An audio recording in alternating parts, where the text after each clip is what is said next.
Good morning, good afternoon. My name is Kees Kwant from the Netherlands Enterprise Agency, and I will be, together with Professor Horta, the moderator of this session on bioenergy and transportation and electrification.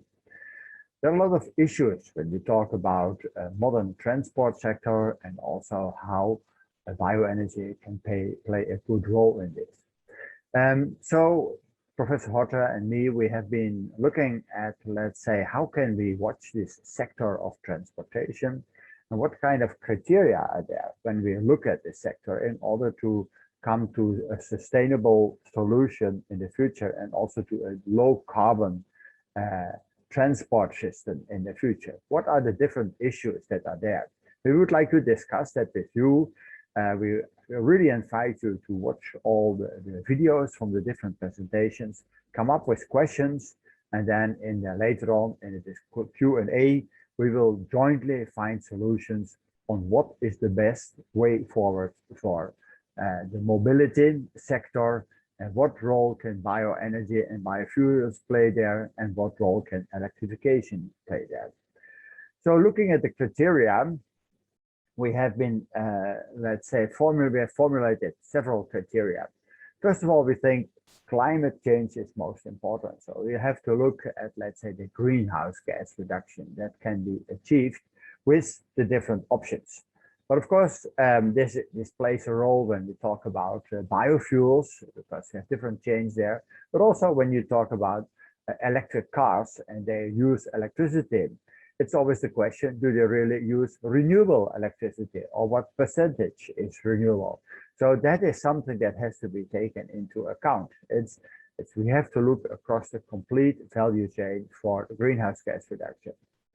Next is the economics. So what is the price for the consumer? Of course, electric cars are cheaper, the electric cars are cheaper to drive, but they are more expensive to buy. So there is a difference, but of course we also have to look at the complete system, the supply of the electricity, the networks. We have to look at existing networks and maybe investments in new networks when we talk about electricity. But the same we have to do also when we, let's say, enlarge our biofuel system. So this is a very complex calculation that has to be taken into account. Certainly, we have to look at other emissions. For example, we can replace diesel by biodiesel, but then we will still have fine dust emissions from the engines. From electric cars, we do not have emissions from, but we then have the production of electricity that might create, let's say, emissions from the power plant. So these other emissions are also a topic that we have to look at. Then sustainability of the resource. We think it's important. It's for biofuels. There is a long history of evaluation and assessment of the sustainability. And that is really important to do that in the right way. But we also have to look at the sustainability of the resources for windmills, for solar panels. They are using scarce metals. So how sustainably is it to use it? Well, as a fifth criteria, we think it's public perception.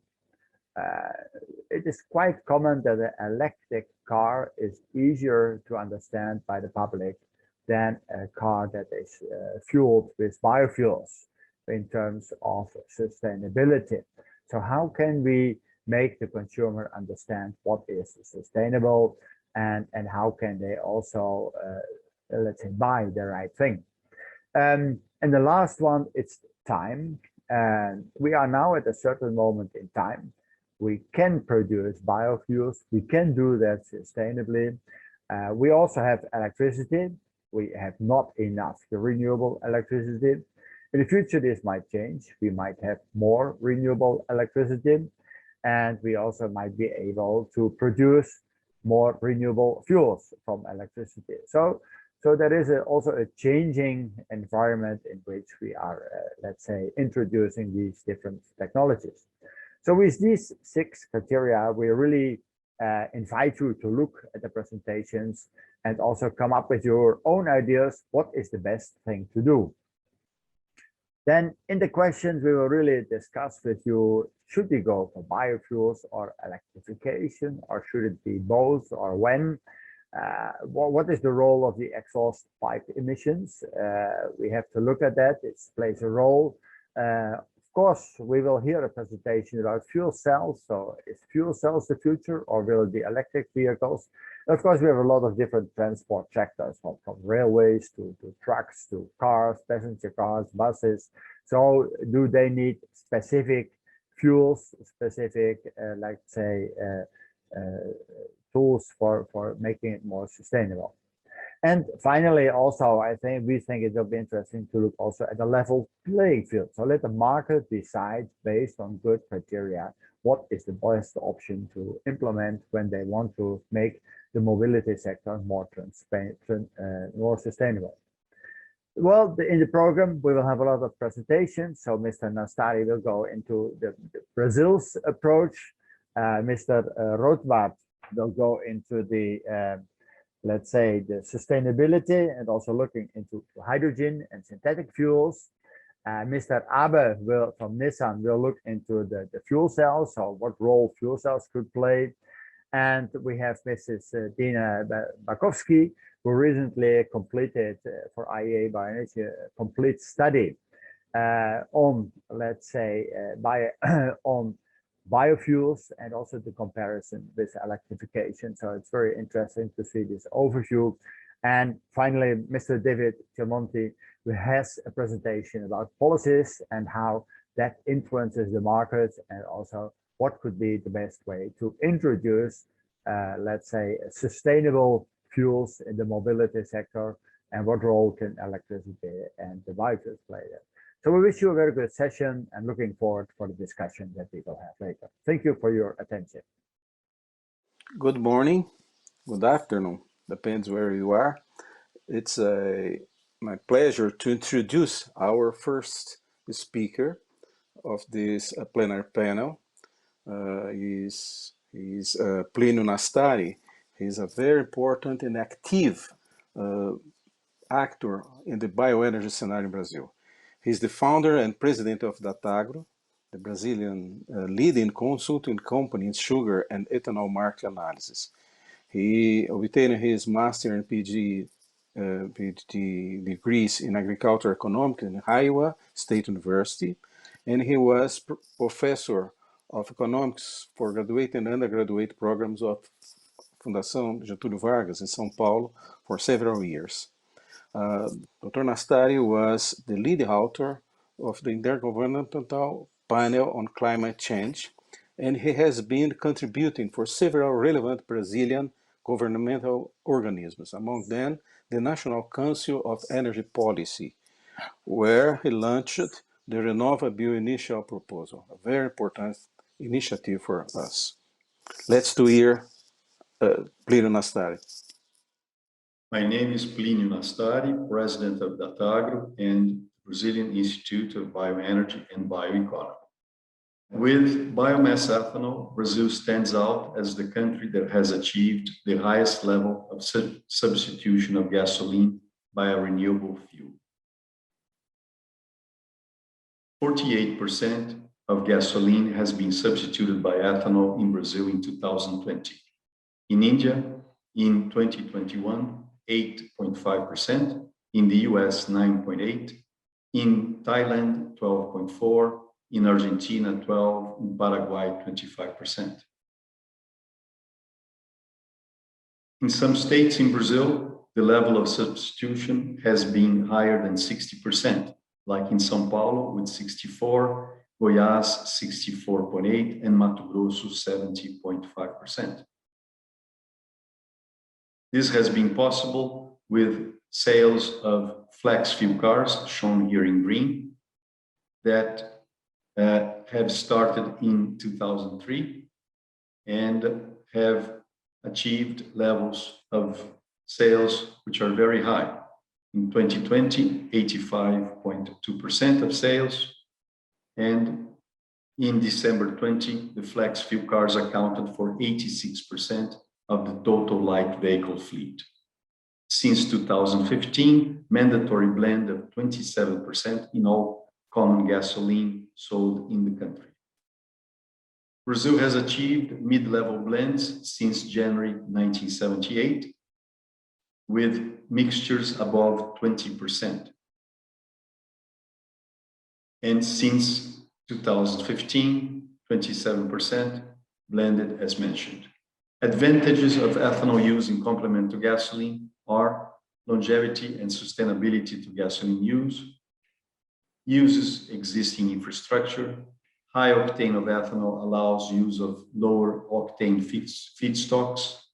Ethanol is free of aromatics and particulate matter formation. Ethanol has a high concentration of hydrogen.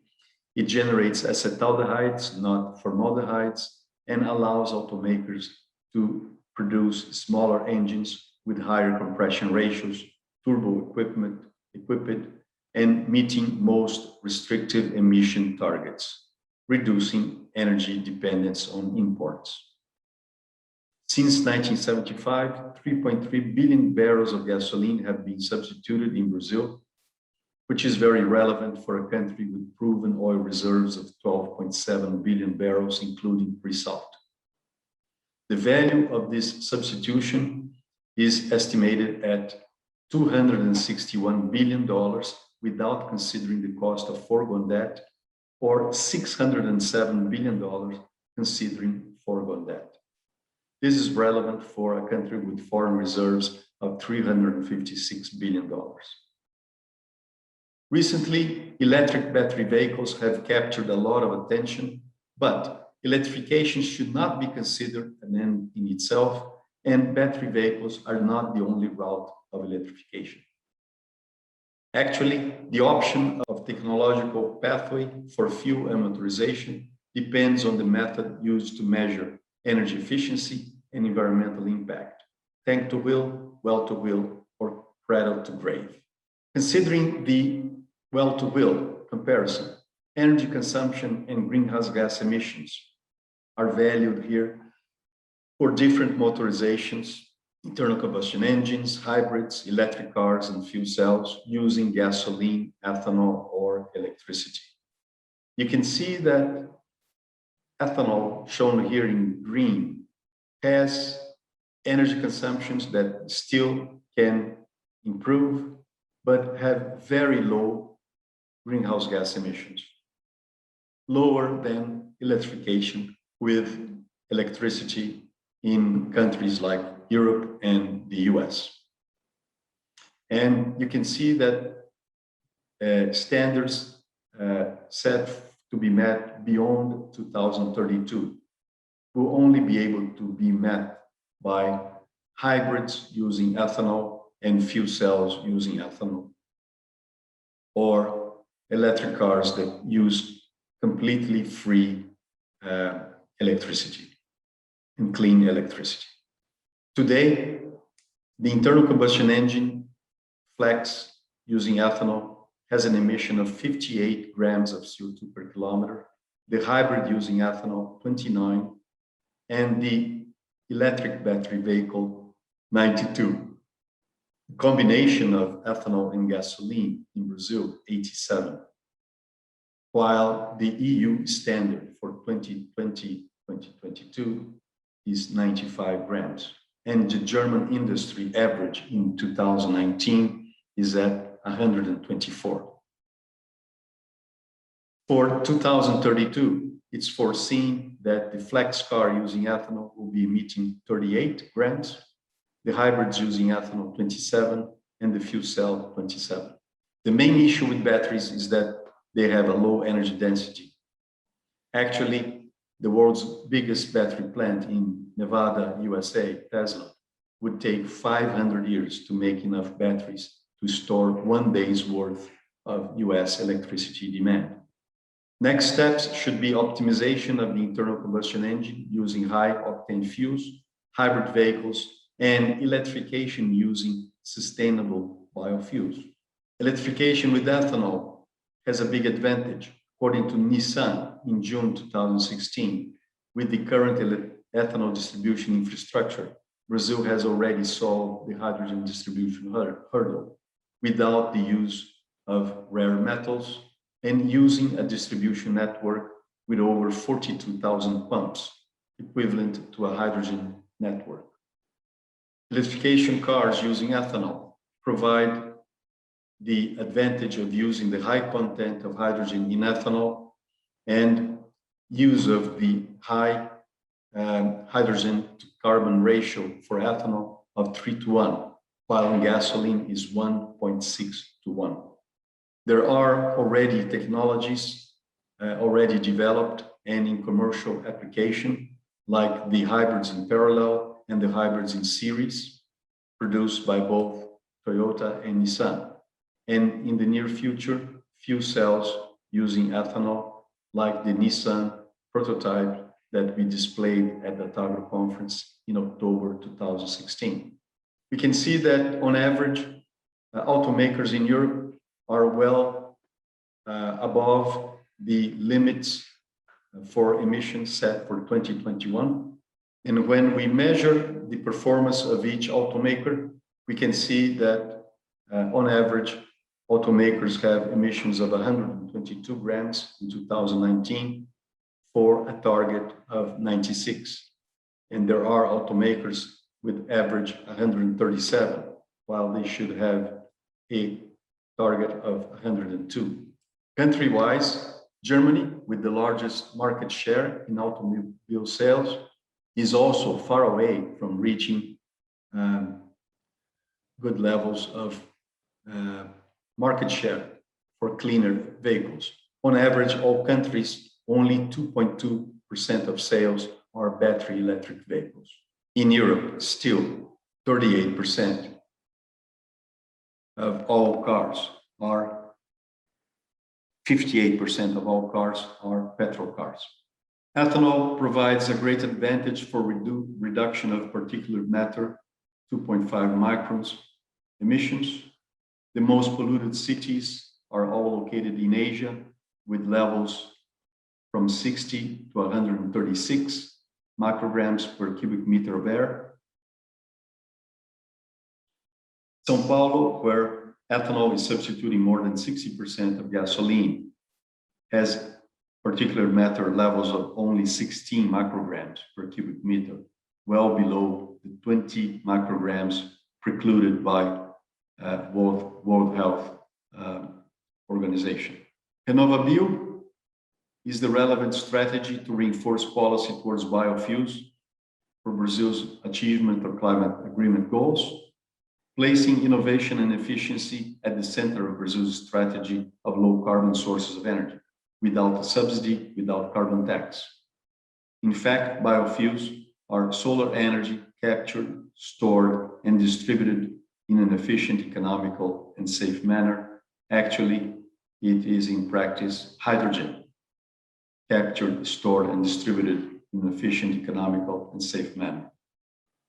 The US House of Representatives Committee on Climate Crisis has proposed a nationwide adoption of RenovaBio, or Low Carbon Fuels Standard program. RenovaBio has been successfully implemented in 2020 with a substitution of over 15 million tons or CBIOs of carbon in 2020, and in 2021 it will be more than 25.2 million tons of CO2 equivalent. The advantages of ethanol are its drop-in, enables immediate implementation and results, it's replicable, it's scalable, it has proven environmental and health benefits, it's affordable in price to consumers, promotes jobs and local income, complements gasoline and enables the use of lower cost blend feedstocks, provides sustainability and longevity for the use of traditional sources of energy, and enables automakers to meet very stringent emission targets. Ethanol can solve the two biggest challenges for humanity, global warming and the employment and refugee crisis. And we believe we are moving towards the age of hydrogen, not hydrogen captured and stored in high pressure, costly, risky titanium tanks, but hydrogen represented by high density, low carbon footprint, sustainably produced advanced biofuels such as ethanol, biogas, and biomethane.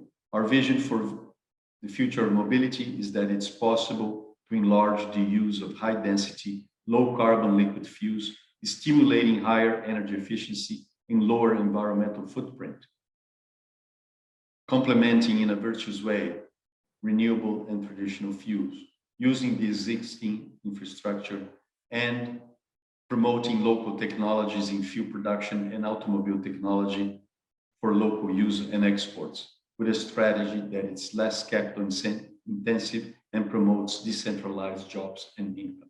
Thank you very much. Our next speaker is Martin Rothbart.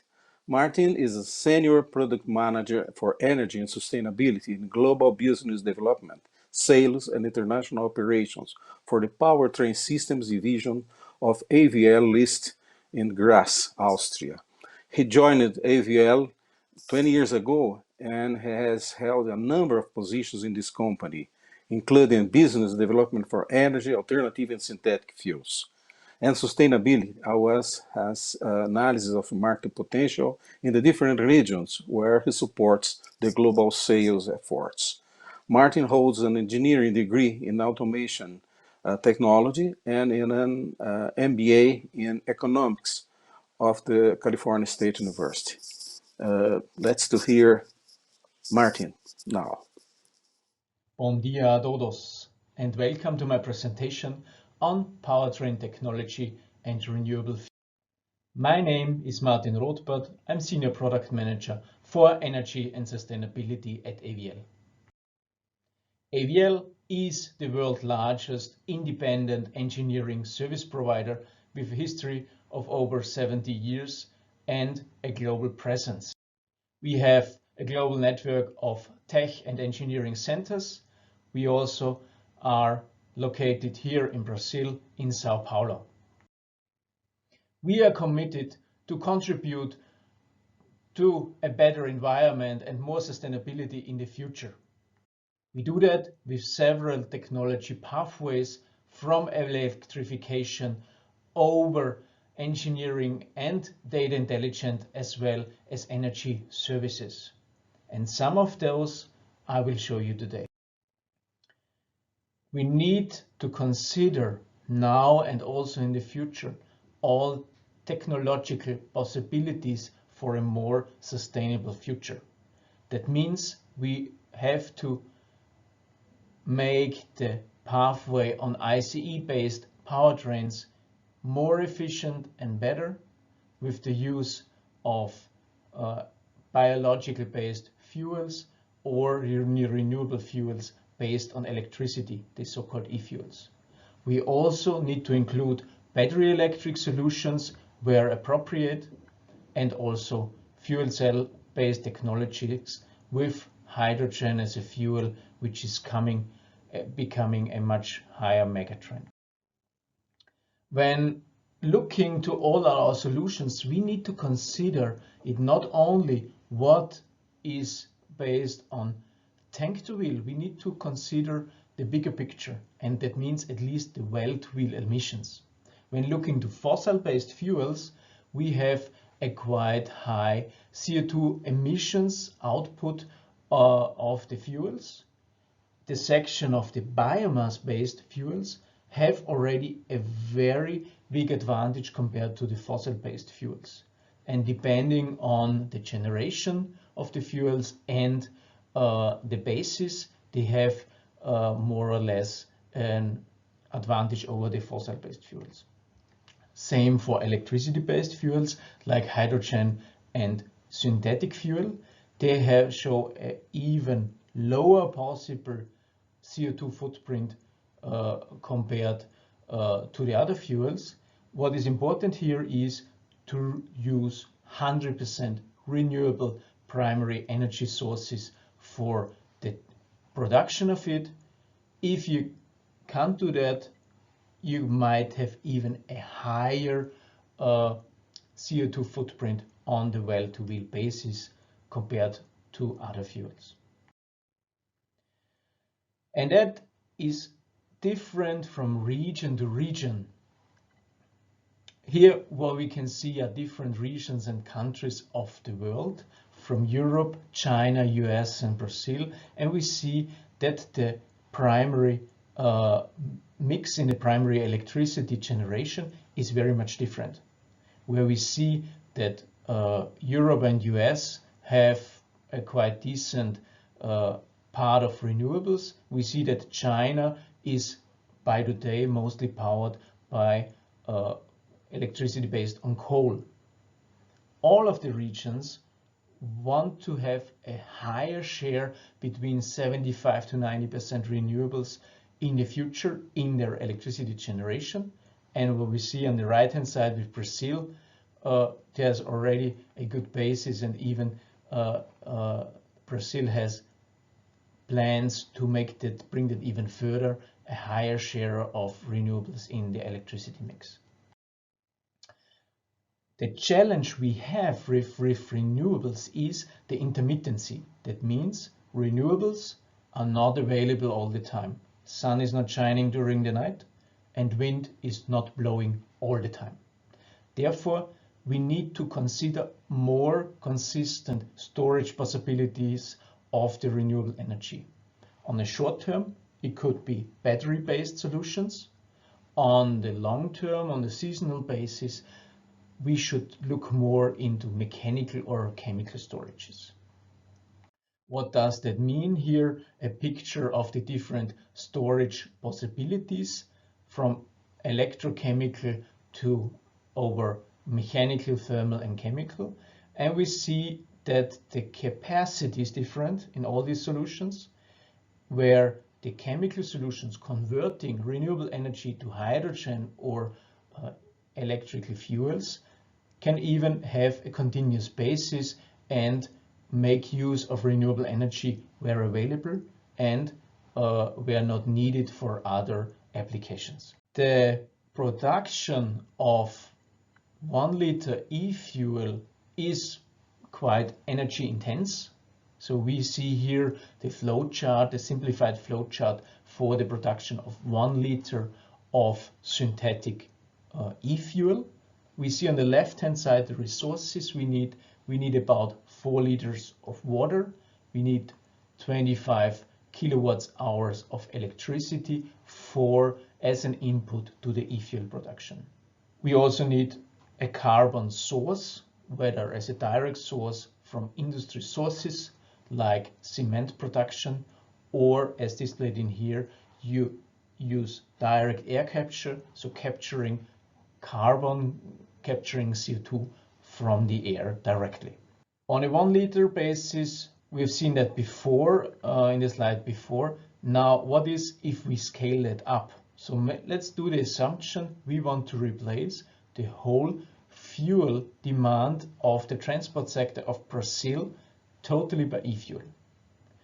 What reference do we have? The best reference we have here is a gas to liquid plant from Shell in Qatar, and taking that measures in terms of water consumption and land use, and we want to scale that up, we see that we need a huge amount of electricity, of energy, to make this e-fuel on a large scale, with the assumption replacing the whole fuel consumption of Brazil.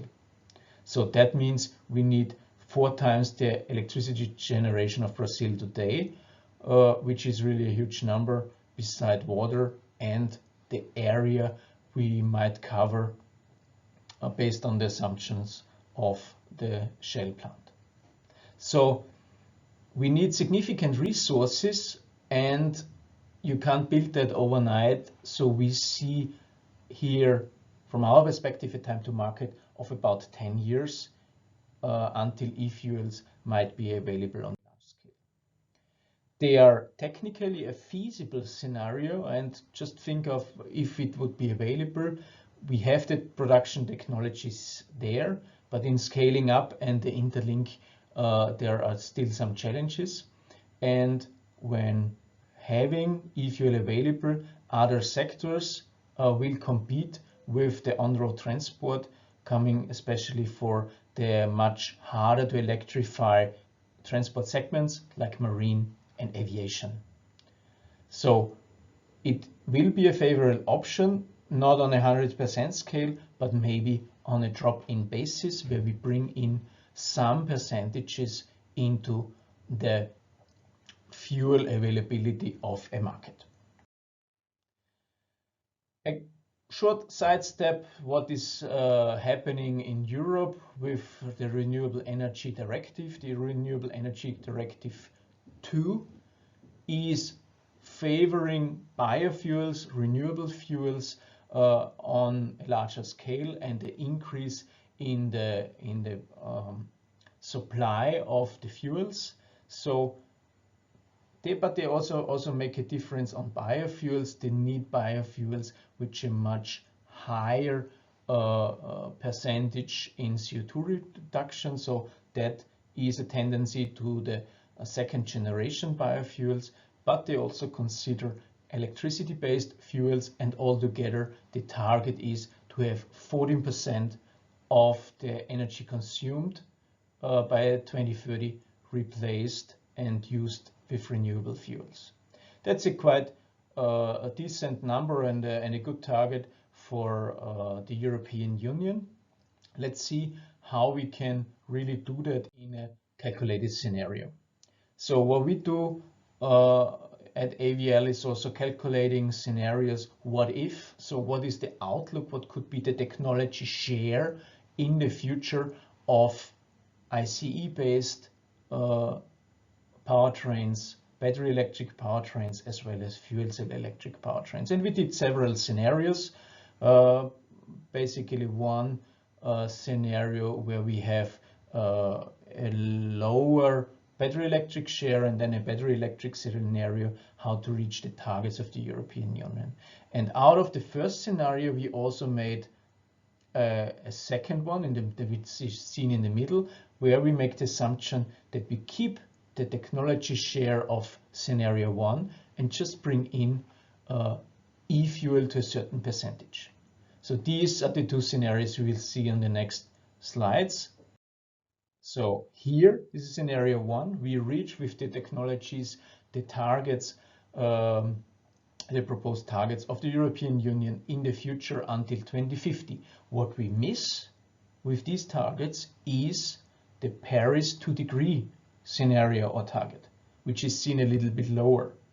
So to reach the Paris targets, what is agreed by many countries, we need to do something different, whether bring in a higher share of battery electric vehicles or bringing in different fuels. So we cannot reach it here. So what we can do is we can bring in we can scale up the e-fuel production, for example, and bringing in e-fuel into the fleet to a certain percentage. So we would start here in our example with 2030, so in about 10 years time.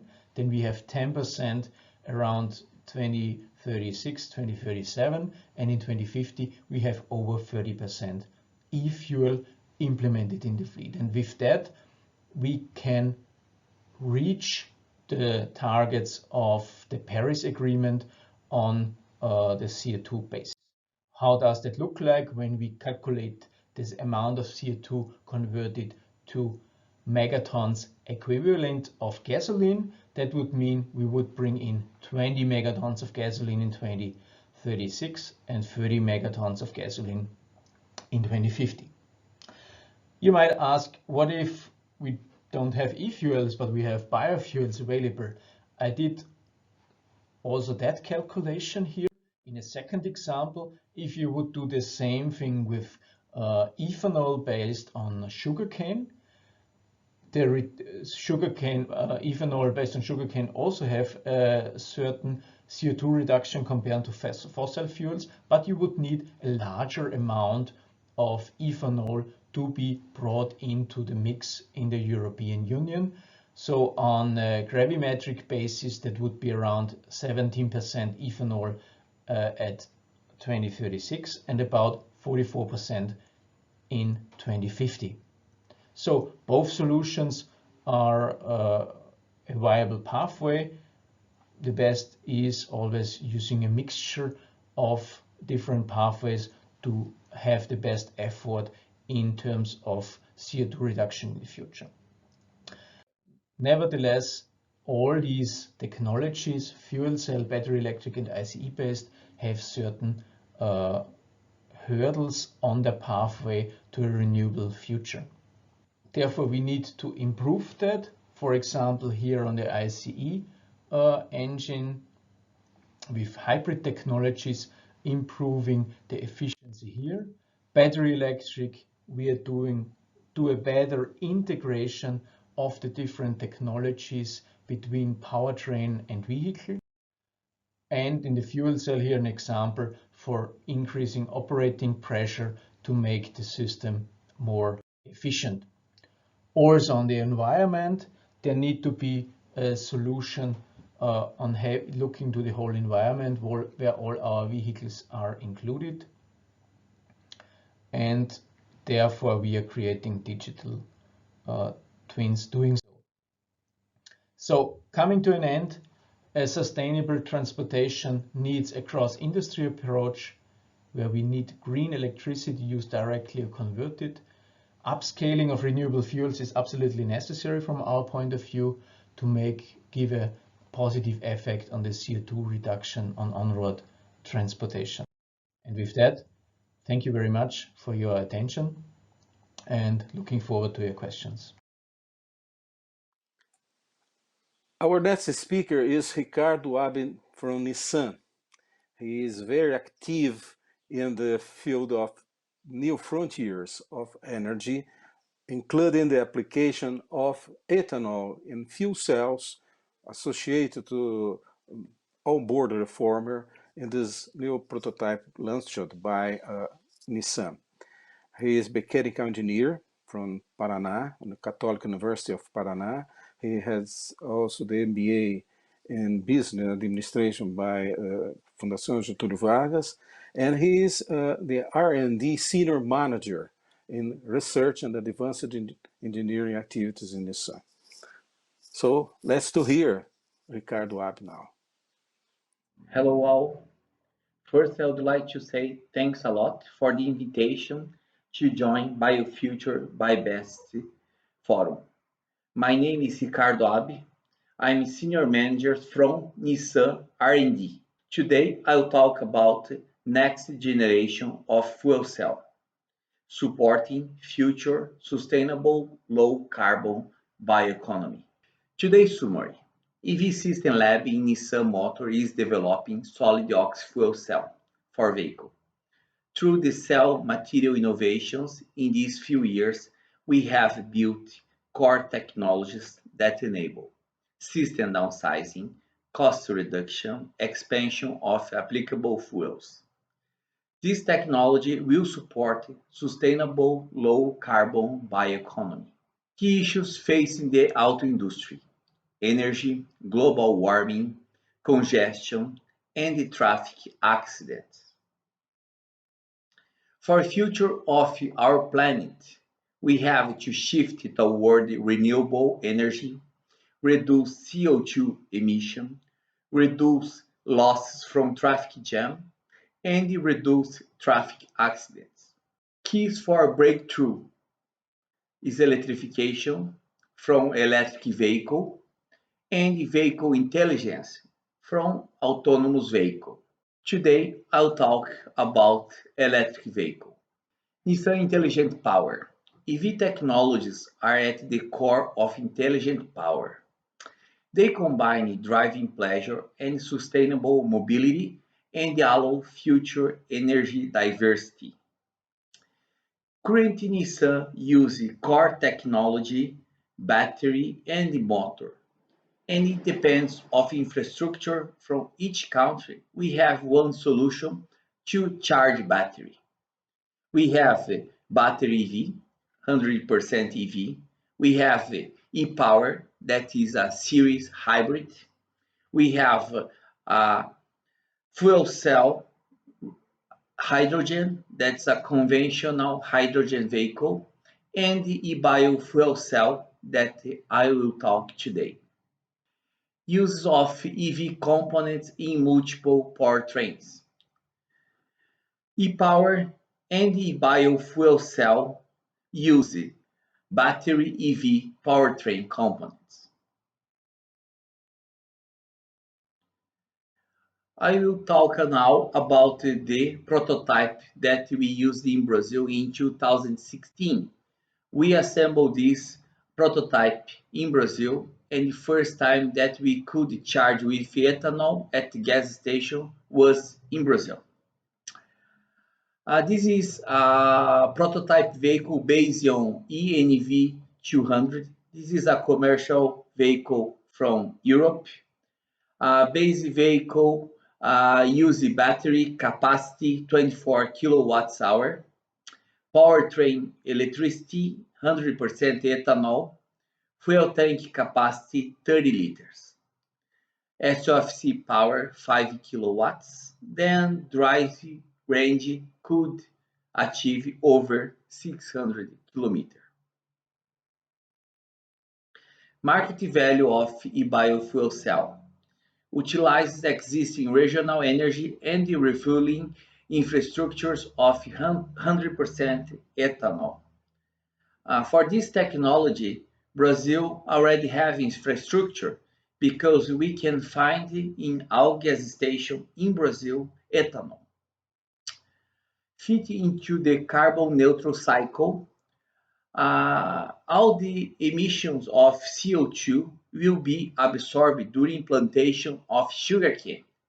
That means carbon neutral cycle. We have some partners in Brazil for research, like Unicamp, that we are studying trending in using bioethanol for electric mobility. One of the examples is about the second generation of sugarcane that can produce more than 2 times compared with the first generation. System of e-biofuel cell EV. Liquid fuel, easy to handle, can use a conventional fuel tank. Is different from a conventional hydrogen cell that, for example, this fuel tank needs a special layer of titanium that is very expensive. Hydrogen generated through reformation of 100% ethanol. Power generated by SOFC stack from reformed hydrogen and air. Then generate electricity, charge battery, and powers drive motor. How the e-biofuel cell system works? Produce hydrogen from ethanol blended water through reformer, then generate electricity through reaction of hydrogen with oxygen from air. Then reuse the exhaust heat for reformation. Okay. There is a small emission of CO2 and water, and the CO2 emission, as I explained before, will be absorbed during sugarcane plantation. This is a second activity for research in Brazil. We are working with IPEN. External reformer in the conventional system increase volume and cost. Then now we are working for internal reforming in the fuel cell enable ultimate sample system, means decrease volume, decrease system size, as well the cost. Benefits of fuel cell material innovation. Left side, you have a conventional system that you have an external reformer. Now we are going to right side that's advanced the system. Then reformer go to inside of SOFC system. Material innovation simplify the system, resulting in downsizing and lower costs. Today's summary. EV System Lab in Nissan Motors is developing solid oxide fuel cell for vehicle. Through the cell material innovation in these few years, we have built more technologies that enable system downsizing, cost reduction, and expansion of applicable fuel. We can use not only ethanol, Also, we can use, for example, biogas or natural gas for the system. This technology will support sustainable, low-carbon bioeconomy. Thanks for your attention. Now, let's introduce our last speaker. She is Dina Bacovsky from BEST, almost be BEST. BEST stands for Bioenergy and Sustainable Technologies, a competence center based in Austria, where she carries the studies on sustainable supply and value chains. She is graduated from Vienna University of Technology with a degree in process engineering, and now she is head of the unit biofuels at Bioenergy 2020 Plus. She is very active in 2 international energy agencies technology collaboration programs, the Advanced Modern Fuels and the Bioenergy program. Now, let's hear Dina, please.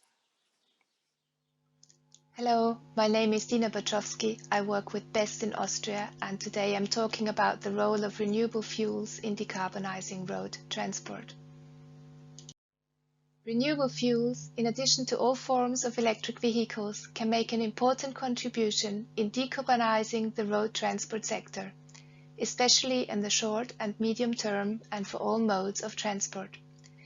This is the main message of a project that I've been working on over the past 2 years together with around 20 experts from the IEA Bioenergy and Advanced Motor Fuels TCP. Together, these 2 networks cover a broad selection of countries all over the globe, and we were able to address 7 countries in our study, namely Finland, Sweden, Germany, USA, Brazil, China, and Japan. All the report on this study, these are 4 parts of the report, and they are available on both the IEA Bioenergy and the AMF websites. So we have covered all different types of biofuel production pathways, and we have looked at the application of these biofuels in road transport, in low-level blends, in high-level blends, in dedicated vehicles, and as drop-in fuels. We have looked into the availability of sustainable biomass feedstocks and found that there is sufficient feedstock available to produce biofuels to replace around 30% of transport fuel demand in 2060. And also biofuels offer significant greenhouse gas emission reductions over fossil fuels, as you can see from this picture here, which shows the average, minimum and maximum greenhouse gas or carbon intensity values of fuels under the low carbon fuel standard. The costs of advanced biofuels, however, are still significantly higher than fossil fuel equivalents, as you can see from this picture. And although we believe that there is potential for further cost reduction through technological improvement and through access to lower cost finance, the costs still remain high. So in our study, we focused on taking a deep look into 5 countries, Finland, Sweden, Germany, USA, and Brazil, and looking into the development that their transport sector could probably take.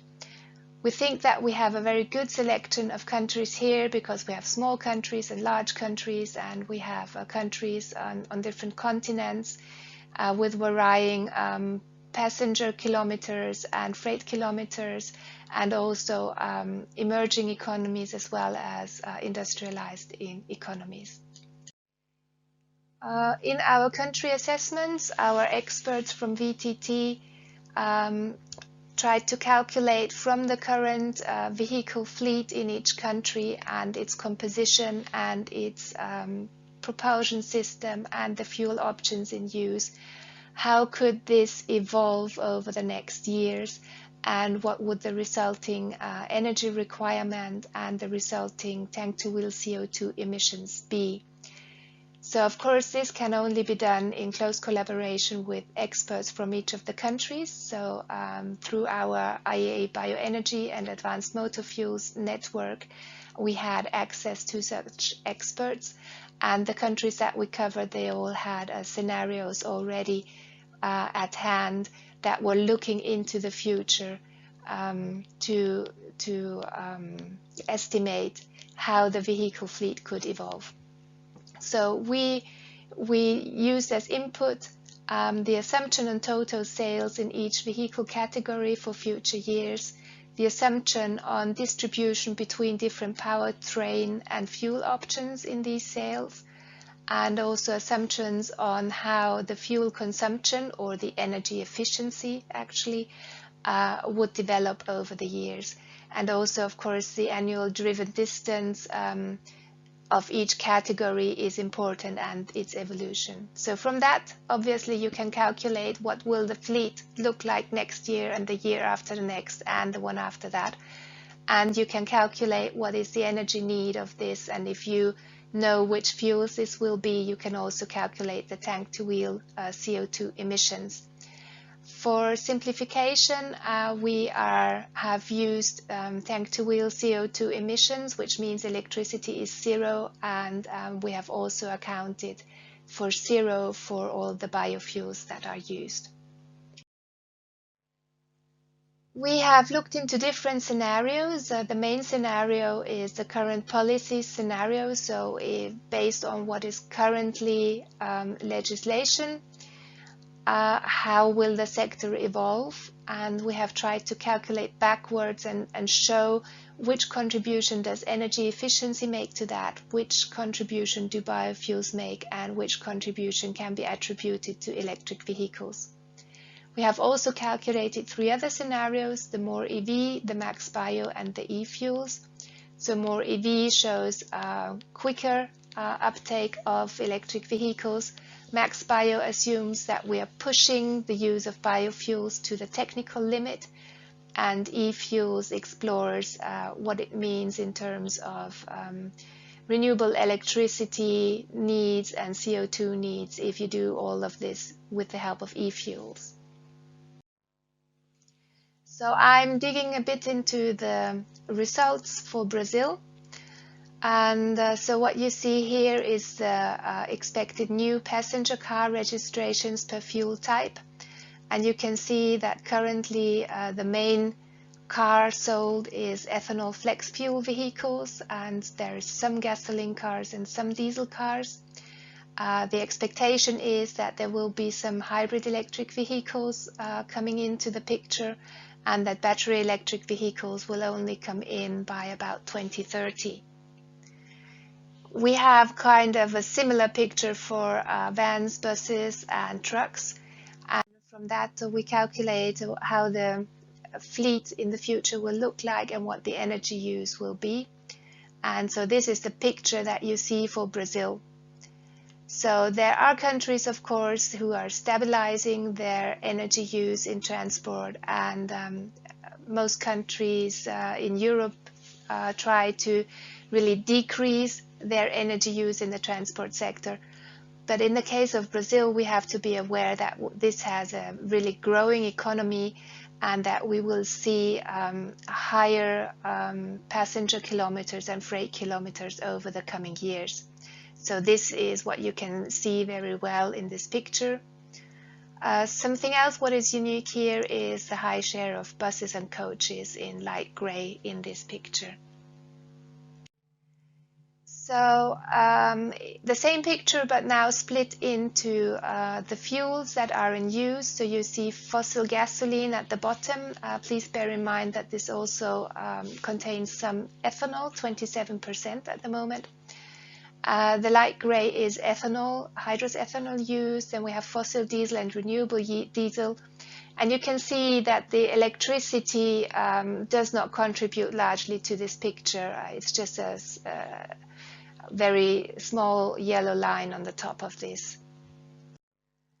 If we transpose that into tank-to-wheel CO2 emissions, the line you have to look at, the base case, is the green line. And you can see that tank-to-wheel CO2 emissions will still increase until around 2045. We have tried to split this into the contributions that electric vehicles make and the efficiency gains and the biofuels. So if we have no measures, you're at the top line, the orange line. If you just introduce electric vehicles, you get the blue line. If on top of that you put efficiency gains, you get the yellow line. And if on top of that you put the biofuels, you get the green line.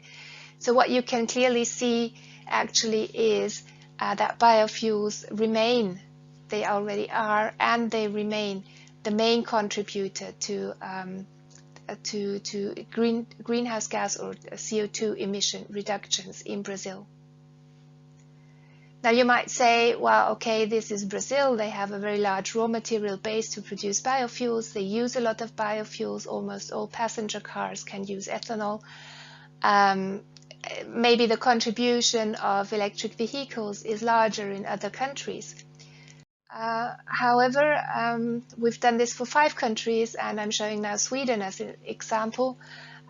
We do see a larger contribution of electric vehicles in Sweden, but actually if you look at the evolution of the lines, you see clearly that biofuels contribute most at the moment, and up to until around 2040 they continue to do that. So it takes a really long time until electric vehicles are so much present in the fleet that they can make a significant and contribution to the reduction of CO2 emissions. We see that Sweden will be nicely able to decrease CO2 emissions, but if you see the blue dot here, this is actually the target that Sweden has. They want to be at about 7 million tons of CO2 emissions by 2030, and this goal with the current policies they will for sure not be able to meet.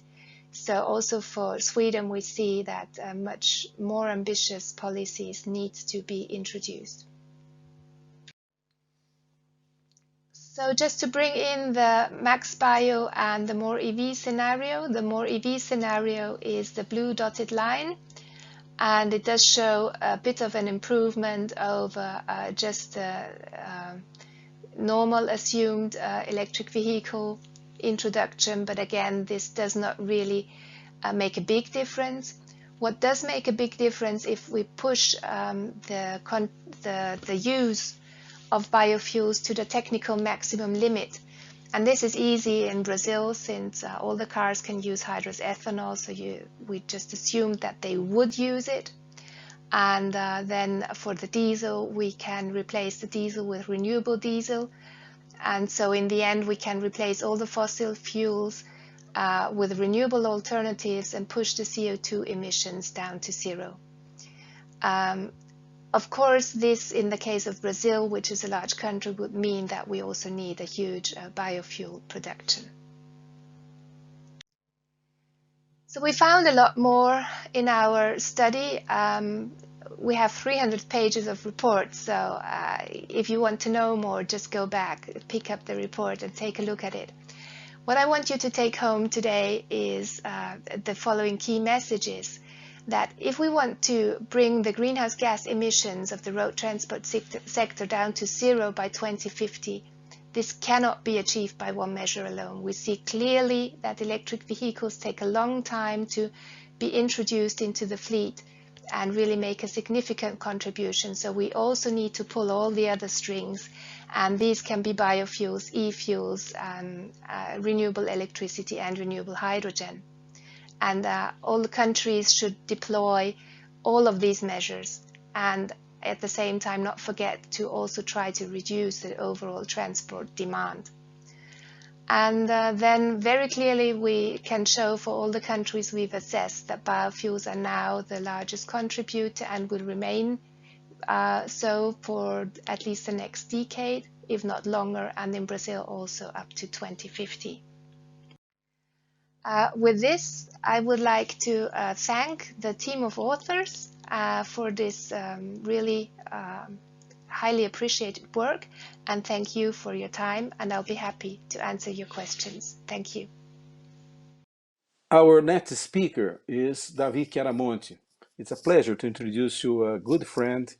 He teaches bioenergy conversion technology at the University of Florence, where he carried out research on thermodynamic biomass conversion at CREER, the lab of this university. He chairs the Renewable Energy Consortium for Research and Development of this university in Florence, and he is affiliated now also at the Polytechnic of Turin in the Energy Department, Industrial Engineering in Italy. Now, let's to hear, David. Good morning, ladies and gentlemen. I will shortly introduce some consideration about the role of biofuels and sustainable fuels in general in the debate with the electrification of transport. First of all, we should frame the discussion into the current situation. This is the recent IEA oil report 2021.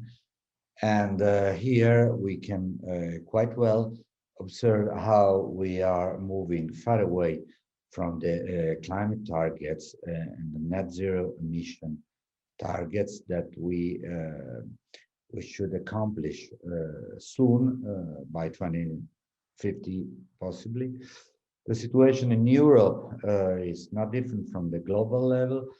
In that case, we can see that EU27 is in a certain way on a good track towards reducing emission, but quite far away from the recent target of minus 55% EU27 in 2030.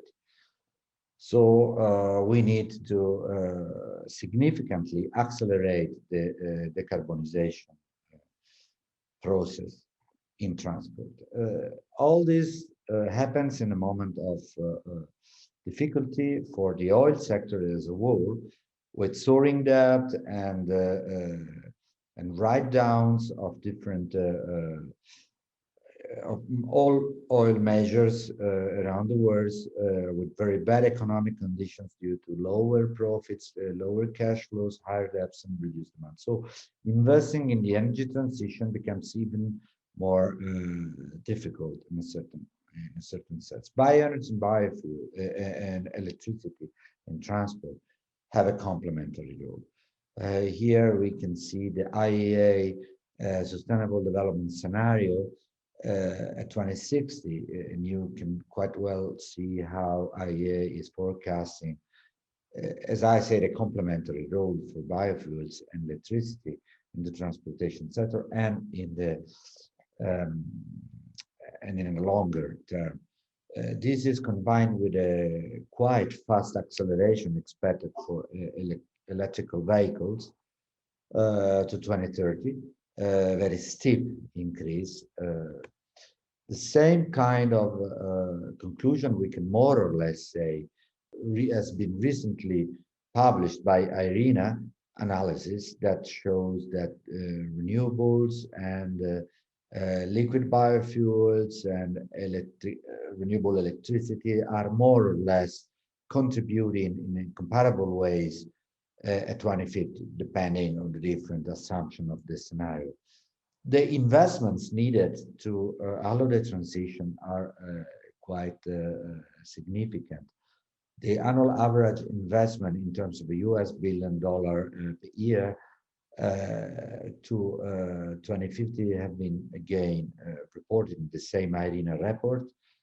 And as you can see in the biofuels, in the hydrogen, in the bio-based ammonia, the bio-based methanol and others, these are very relevant, especially if we see as a whole addressing the transport sector.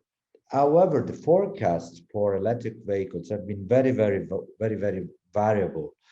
We carried out an analysis, a meta-analysis, one of the two recent studies we carried out on penetration of electrical vehicles at 2030. The span was very very wide, we refine this many estimation according to a number of factors and apply this to two cities, Florence and Brussels. And we can see that an average figure of electric vehicle fleet forecast was around 8%, with a maximum to almost 18%. That's the case of Florence. The two urban environments can be quite different comparing to the typical southern Mediterranean European city like Florence with the metropolitan area of Central Europe like Brussels. But the penetration is not so different. And this brings us to another point, that is the infrastructure needed for charging very large volumes of electric vehicles. So the problem is not just the electrical vehicle itself, but the overall infrastructural system that goes around. All these are technically solvable problems. It's just a matter of investment and time, how long it will take to get there. Probably that is the reason why in 2050, all measure forecasts still see a very clear complementary role. Otherwise, we risk to find a very crowded charging station system that will not work on the very large scale. More details you can find in this publication.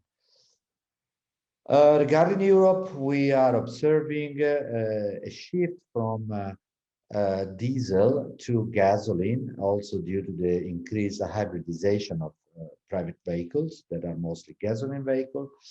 We still have, however, a very unbalanced ratio between diesel and gasoline, which represents some 300 versus 80 million tons oil equivalent, with some 65 million tons that goes to the jet fuel. We have a directive. I will not spend time here on that, which is the RED II directive, which added the two classes of sustainable fuel that are renewable fuel of non-biological origin and recycled carbon fuels, and also introduced the concept of low ILUC risk biofuels, on which I coordinate a European project named BIKE.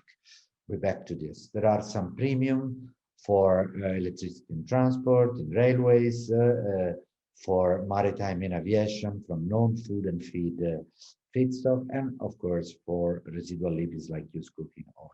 Other relevant policies, however, heavily impact on the biofuel sector, like the agricultural policy, the CO2 regulation for vehicles, the emission trading scheme, the forest sharing regulation, the waste directives, and of course, international aviation under the CORSIA program. Refiners also published scenarios. I will go through this in the next two slides. This one is another analysis that we carried out on published scenarios for light, heavy duty vehicles and for aviation and maritime. And we can see at 2050, out of the published scenario, we can clearly see fossils still having a very relevant role that will have to be further reduced to meet the climate target, largely reduced from this pre-COVID situation. Then we have biofuels, electricity, and e-fuels that also play a relevant role, with hydrogen also coming soon to the full market deployment. Aviation and maritime probably will offer the greatest area of work for advanced biofuels. More details are available in the reference at the bottom of the slide. As I said, the refining is also provide their own forecast, and I could say that more or less they expect also after 2030, 2035 a large deployment of lignocellulosic and e-fuels. While until that time, HVO will probably be, together with conventional ethanol and biodiesel, will continue to be the dominating liquid biofuel element, sugarcane ethanol for the Brazilian case, for example. Indeed, it's interesting to observe that also refiners are looking into a serious decarbonization pathway to 2050, which can include various elements. Biomethane is also a very relevant player in this area. It's not a liquid, but still it can be widely used in transportation and is a transition vector because of the lower impact on greenhouse gas of using CH4 compared to diesel or other. Also, the issue of developing a financing system that can allow to deploy large investments in the biofuel and in the electricity sector is relevant. Recently, the American Petroleum Institute was calling for a carbon tax. Of course, this is a complex issue. You can read in many different ways. This news reported recently in March on the Washington Post. But nevertheless, the point is that the type of financial instrument will affect the risk perceived by the investors and therefore will impact on the availability to invest. Industry and financing institution requires a stable and certain environment. So market-based instrument versus systems like carbon tax can offer advantages and disadvantages. And that's again another very critical point to deploy the decarbonization pathway. In Europe, advanced biofuels are regulated by the Annex 9 Part A and of the RED II, which defines the advanced biofuels, but also in Part B, we have the used cooking oil or the waste animal fats that are also double counted. However, EC with the 2030 climate target plan has increased the decarbonization effort to 55% to 2030 as a transition to carbon-free by 2050. That's really a huge challenge, and will probably require not only to increase the RES in transport target to 24%, but also to increase the ambition through curtailment of fossil. Regarding this annex, you know, the European scheme is quite complex compared to other regions of the world. We have a common point that this increased ambition needs to address is the expansion of feedstock base, which is the Annex 9, but also other issues like cover cropping, agroforestry, cap and Part B, the Annex 5, that is the soil, the carbon in soil measurement, modeling versus measures, the recycled carbon fuel and the renewable fuel of non-biological origin. This also requires some delegated acts that are pending, and other inclusion of, for example, off-road vehicles used in agriculture, fishing, construction, mining, and quarrying could also be included in the numerator used in RED II amendment. The soil for biofuel is playing an increasing role. Finally, I would say, because sustainability largely depends on the soil itself, we find here that bringing organic carbon back to the soil is, you know, a key element to move to more sustainable systems, which means to move from conventional to use of crop and livestock in a better way, to use of no-tillage systems, cover cropping, crop rotation, and then also perennial. That is also a matter of the bike project. Coming to the last slides, we have to distinguish between the short term, which to me means 2030, 2035, to longer term, which means from 2030, 2035 to 2050. We need to deploy all possible measures, so there's no conflict between electricity in transport or refuels, assuming this is fed with renewable electricity and biofuels. This needs to be deployed all together as soon as possible. Indeed, for that we need stable long-term policy, because we need to leverage very large investments. Probably we will also have to act on curtailing fossil fuel in the next decades, and to assume disruptive policies which are proportional to the ambition. And all stakeholders need to work next to each other and support the policy design. Also, sustainable conventional crop in the right land, in the right economic model also can largely contribute. The sugarcane bioethanol is a perfect example of sustainable fuel that can be deployed. Concluding, we are operating in a climate constrained future. Bioenergy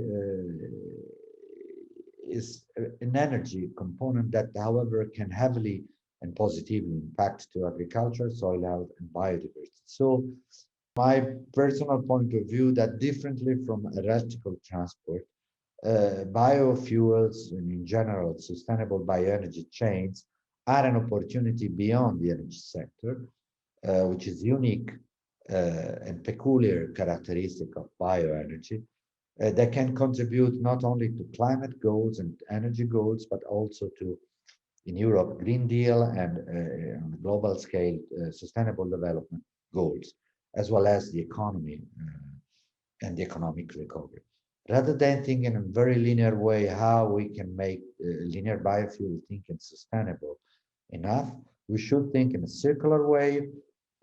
We should valorize all the co-products, all the different opportunities offered by the bioenergy chain, and at the same time promote decentralized energy generation, biofuel generation, and boost the local economy. So from linear to circular for sustainable development. Thanks for your attention. Thank you.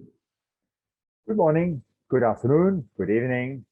Welcome everyone to this concluding session about bioenergy in transportation and electrification.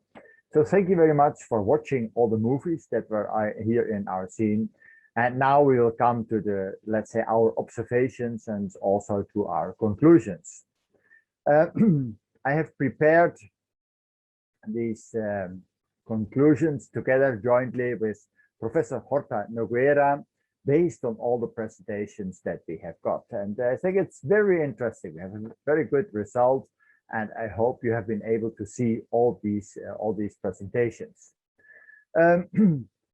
First of all, what we did together, Professor Horta and me, is to look at the criteria. So when we want to evaluate all these different options for, let's say, more sustainable transport, what do we have to look at? Well, first of all, it's greenhouse gas reduction, because we are looking at avoiding climate change and see how greenhouse gas reduction can contribute to that. And then we really have to look at the complete chain. So, for example, for biofuels, it is from the field to the application in the car. But also when you look at electricity, you cannot always assume that the electricity that you use is coming from renewable sources. So that has to be taken account.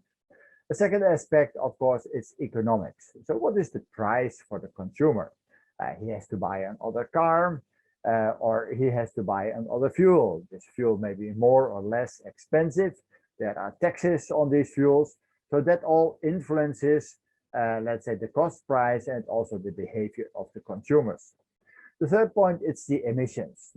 We are looking here, of course, at greenhouse gas emissions, but also at fine dust emissions, for example, from diesel engines.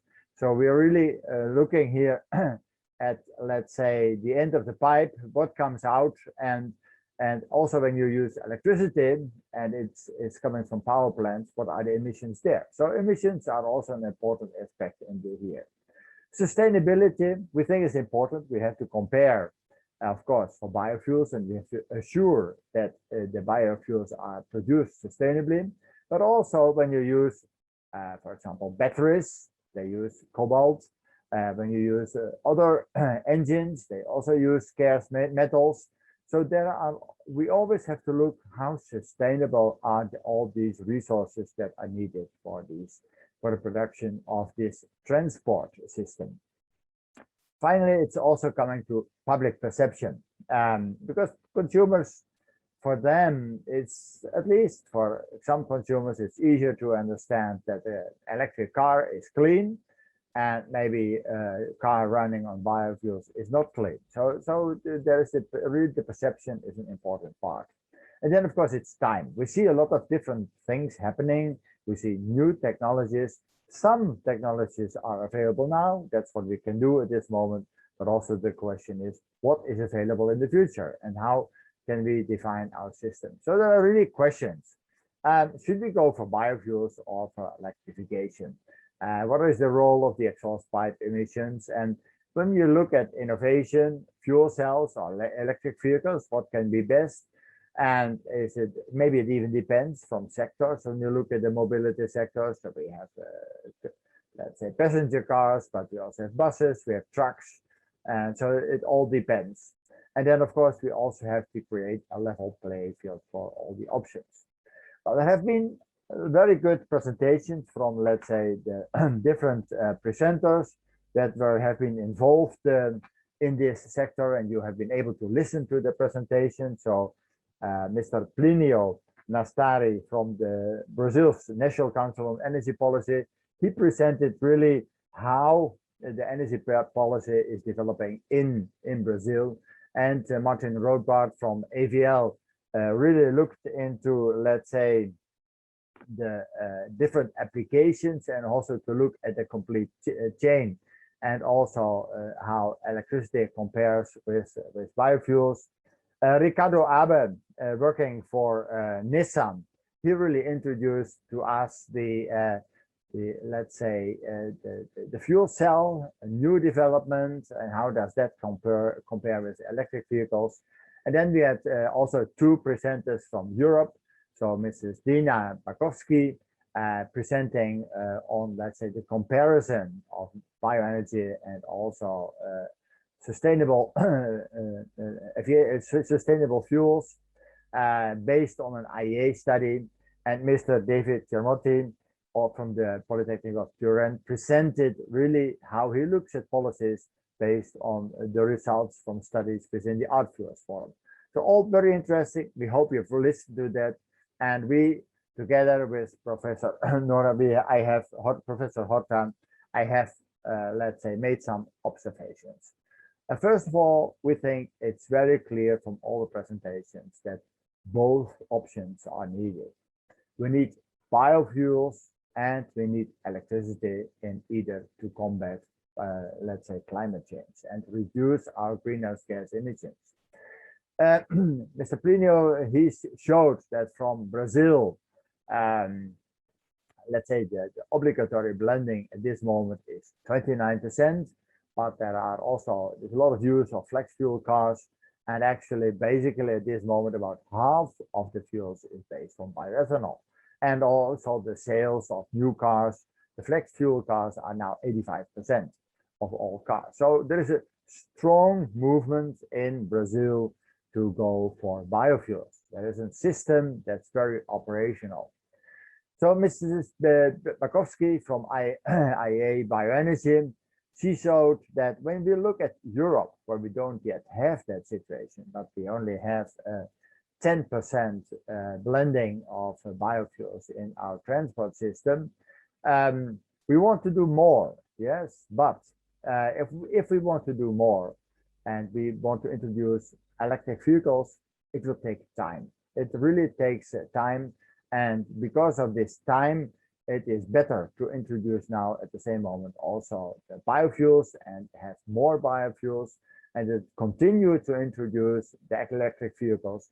And then, well, in 10 to 20 years, this can then be a very good option when you combine both of them. She also mentioned that we really have to look at efficiency improvement within our cars, within our engines, and there are a lot of opportunities. So not just introduce EVs or biofuels, but also introduce them in efficient cars. Mr. Chiaramonti from the University of Turin, he really showed that indeed electric vehicles are a good option. You have to introduce them, you need consumers, this will take time, but you also need an infrastructure because you need a lot of power going through the grid to power these cars. And the infrastructure at this moment is also the loading sites, it's very limited. So that really has to grow, and that will also take time. So we really have to need a stronger grid to bring all this power to the cars. And of course, we need enough renewable electricity, because electric vehicles does not make sense when we do not have enough renewable electricity. So both options are needed, but they really have to develop in a very good balance over time. Then we're talking about the efficiency along the chain and the greenhouse gas reduction. And what we see is that a lot of electric vehicles, they are running on electricity from the grid, and that is not, at least in many grids, it's only limited renewable electricity. So in order to make, let's say, electric cars really beneficial, we need enough renewable electricity in the grid. There was also by Mr. Rothbart, he presented a very interesting calculation also about the e-fuels. So that's when you produce the fuels out of electricity and then to hydrogen, and you take the CO2 by direct air capture from the air and then produce a fuel which is technologically possible, but that is a huge need for energy, 5 kilowatt hours input in order to produce 9.5 kilowatt hours output. So it's possible, but the efficiency is still low, so it needs a lot of development. So this is a new technology, and we are looking even for more innovation. I think Mr. Chiaramonti showed that it's really worthwhile to look for innovation in the biomass biofuel production, to go for low ILUC production on unused lands and so on. He has a special bike project to realize that. We are also looking for lignocellulosic fuels, where we can use the residues from the fields, from straw, to produce biofuels. And this is something that is going to happen, but it will take some time to make it competitive with the existing biofuels, and to make it also competitive with the electric vehicles. And of course, we are looking also for innovation to use hydrogen. Hydrogen can be used directly in cars, but it's quite complex to store it. It's possible, but it can also be stored, for example, in ethanol or in ammonia, and then use that as the fuel where you can run your car on. So these are all new innovative options that will be developed, and where it's still uncertain how that can be implemented. And also, when we look on the conversion side, I think it's very interesting to see the solid oxide fuel cell from Nissan as an option to, let's say, really improve the efficiency in the car and bring that to a new system. But that will take also time. It's all these options, innovative options, they are more expensive than what we have at this moment. But at some time they can become competitive, and that will then be the future. So when we look to policies and sustainability, we all know that sustainability is crucial, and especially for biofuels, we have to look across the complete chain. So from the soil where the biofuels are growing, to also, of course, the exhaust emissions from the cars, the tailpipe emissions. And it all has to be, let's say, efficient with low emissions, but also we have to look at the social conditions and also the economic conditions, that this is really a benefit for everyone across the complete chain. Brazil shows that with bioethanol from sugarcane, this is possible, and that can be realized. In Europe, we are more restrictive. We are very careful about biofuels coming from food. In my personal opinion, this would not be so much an issue, because you can assure that this is possible. But on a political level, there is no support to use biofuels produced from food. Of course, we also to look at sustainability for other resources, for other, let's say, fuels. For example, when we look for other renewables like wind, solar, hydrogen, again, the scarce metals, as I mentioned before, is something we have to take into account. And it's not a given that this is all sustainable. A lot of issues there. So policy should also create a level playing field for sustainable, let's say, transport.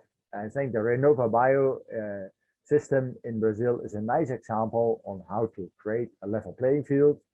In Europe, we have blending obligations, where the different, let's say, fuels can compete also within that market. And of course, we also have a free market, like in Brazil, where you have the flex fuel vehicle and where all the different producers of bioethanol can compete. So there are different level playing fields available, and they should be stimulated so that the best solutions will then be selected. I also think that tailpipe emissions are important, especially when you look for clean cities. And clean cities, very often they look for minimization of tailpipe emissions. And maybe in these circumstances, electric vehicles are a much better solution than a biofuel system. You really have to compare it based on the location where you want to apply that technology. So to conclude, we think that because of climate change and the net zero emission society we want to achieve in the year 2050, sustainable biofuels are needed now because they enable an immediate action and an immediate, let's say, greenhouse gas reduction. But sustainability across the complete chain is required. That can be done, but it needs always good attention. We also think that electric vehicles are very crucial, are a very good instrument, but it needs renewable electricity. So that takes time to produce enough renewable electricity, maybe unless you have hydroelectricity. But electric vehicles will grow. It will take time, but this will happen. So it's not a problem because we need so much, let's say, sustainable transport that both and the biofuels and the electric vehicles can be part of the system. We also see scope for innovation, like the e-fuels produced from electricity, renewable electricity, hydrogen, direct air capture, but also on the application side for, let's say, fuel cells, but it's still expensive. So, but in the longer run, who knows, they may play a role, and we think that in order to get a good market for this, and also to get trust from industries to invest in this market, but also from the consumers to buy the right product, we really need a level playing field to make that all possible. So these were important lessons that we got out of this session. Very much thanks again to my colleague, Professor Nogueira, and also to all the presenters in our session who gave a very good presentation, and that made it possible to come to these conclusions. So thank you very much, and wish you a very nice and other interesting sessions at this BBEST virtual digital conference where you can see all kinds of different options. Thank you very much. This was my presentation, and I will conclude now with a goodbye to all of you.